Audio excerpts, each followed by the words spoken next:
Happy Wednesday. Good Wednesday morning, everybody, to all of my 8J scientists out there.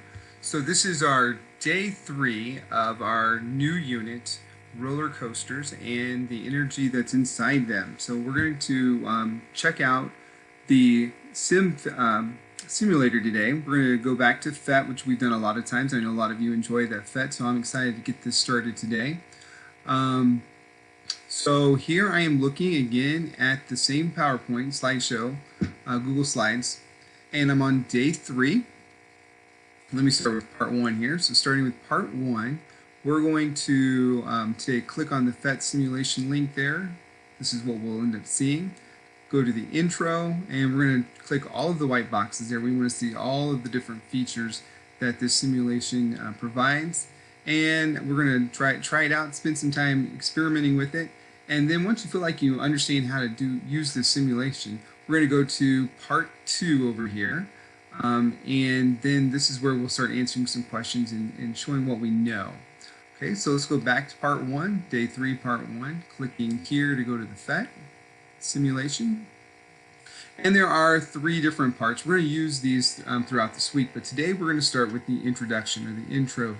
So click on that one. Might take 2 clicks. And here we go. So we have this girl skateboarder here, and moving back and forth here. We're going to try out some different features of this simulation. First of all, the pause button is important so that you can see what else is going on. Click on the pie chart, and this is going to show you her potential energy in blue, kinetic energy in green, and thermal energy in red. Now this hopefully starts to sound familiar to you because the last couple of days you've been reading about kinetic and potential energy. And I'm going to remind you about thermal energy. Way back in October we were talking about thermal energy, and we built those ice houses trying to control thermal energy. Remember, thermal energy relates to heat and the transfer of heat from one thing to another.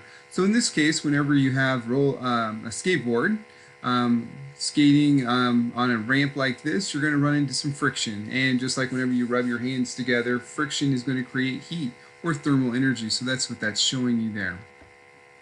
Let's see, the next box over here is the bar graph. Bar graph right here is going to show you again how her position and her speed relates to kinetic and potential energy and thermal energy, and then the total energy altogether right here in brown. So that introduces total energy.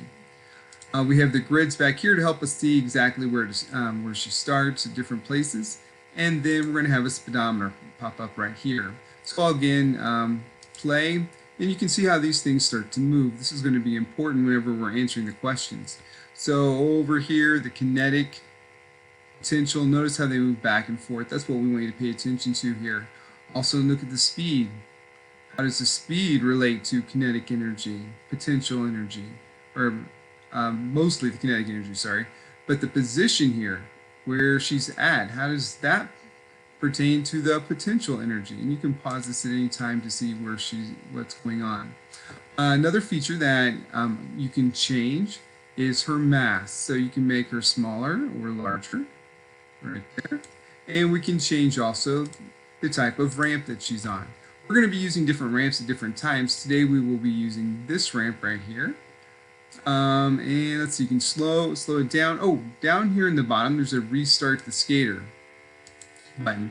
If you click on that, what's going to happen is that all of these boxes are going to go blank again. So make sure if you do click restart the skater that you also select these back on so that you see all of the different features. You're going to need those to answer the questions today. So right now what I want you to do is take a few minutes and just get comfortable with this simulation. Make sure you know what everything's telling you and how to use it. Okay, and then proceed back to day 3, and we're going to go to part 2 slide. I'll see you there. Bye-bye.